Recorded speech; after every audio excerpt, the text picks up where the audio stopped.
creates disorder. So intelligence is it not? We are talking over together. I am not saying it is or it is not. We are investigating very seriously into this question.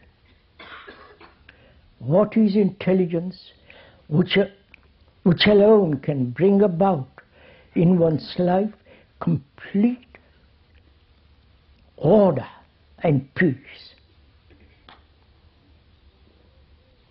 And we say that can be come about only when there is this extraordinary quality of intelligence. And intelligence is not the clever pursuit of argument, of opposing knowledge, contradictory opinions, and through opinions find truth, which is impossible.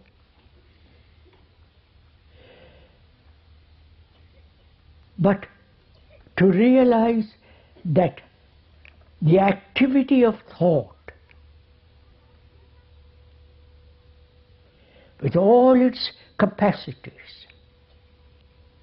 with all its subtleties,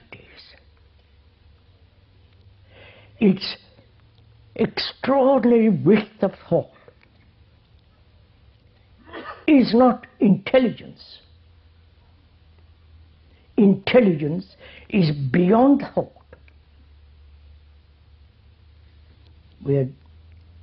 Please don't agree with the speaker. We are looking at it, going into it.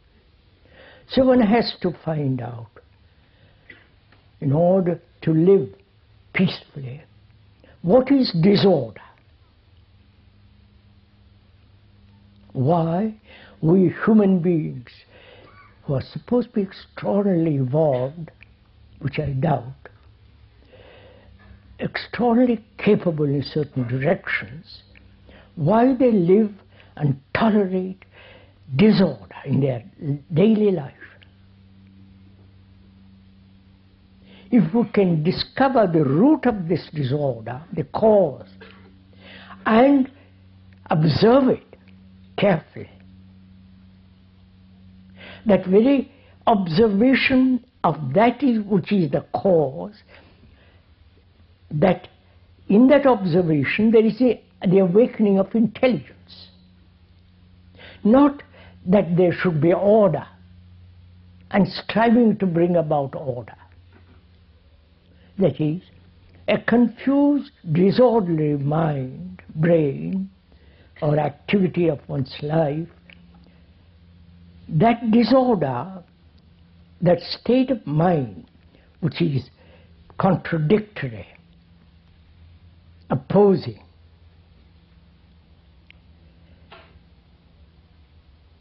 such a mind seeking order will still be disorder. I don't know if we comprehend this. I am confused, uncertain, going from one thing to another, burdened with many problems. Such a life, such a mind, such a way of living, from there I want order.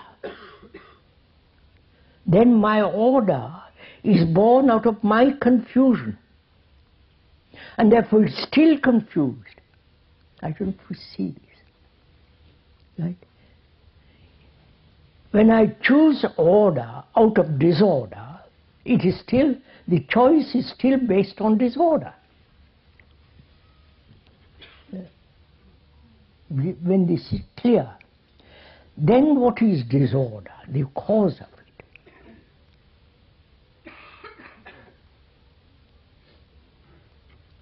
As we said, it has many causes.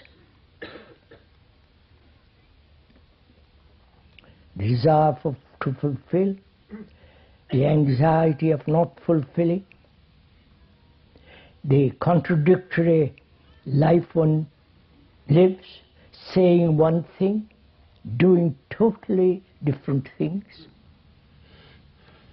trying to suppress and to achieve something.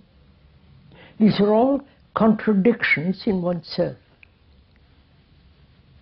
And one can find out many causes, but the pursuit of search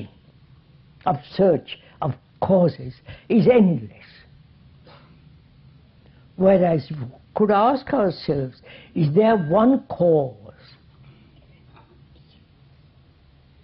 out of all these many causes? Is there one root cause? Obviously there must be.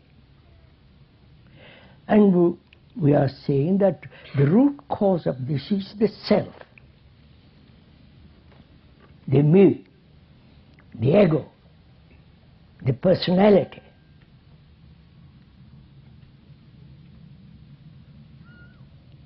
Which in itself is put together by thought, by memory, by various experiences, by certain words, certain qualities, and so on. That feeling of separateness, isolation, that's the root cause of this disorder.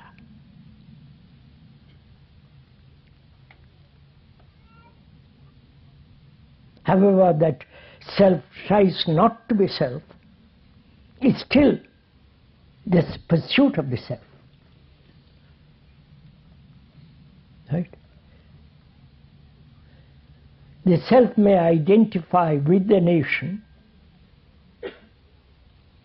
that a very identification with the larger is still glorified self.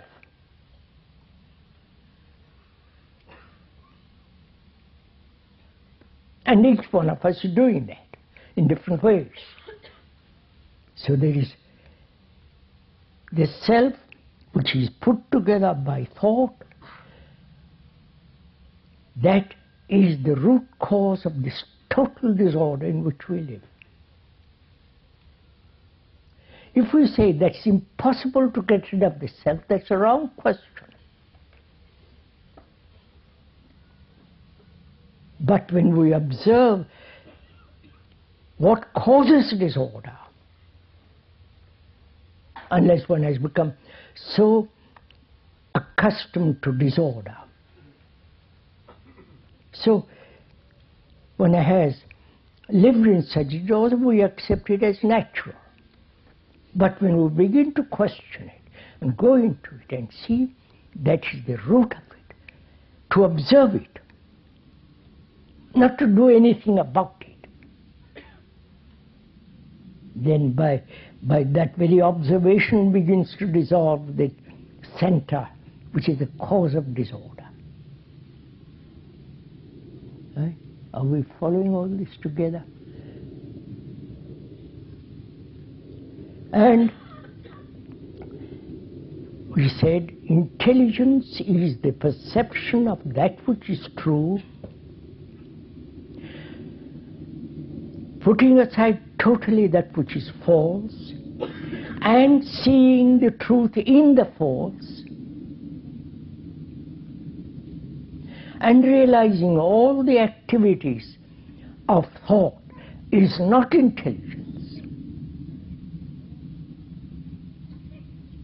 Because thought itself is the outcome of knowledge, which is the result of experience as memory, and the response of that memory is thought. And so knowledge is always limited. That is obvious. There is no perfect knowledge. So thought, with all its activity and with its knowledge, is not the intelligence. Right?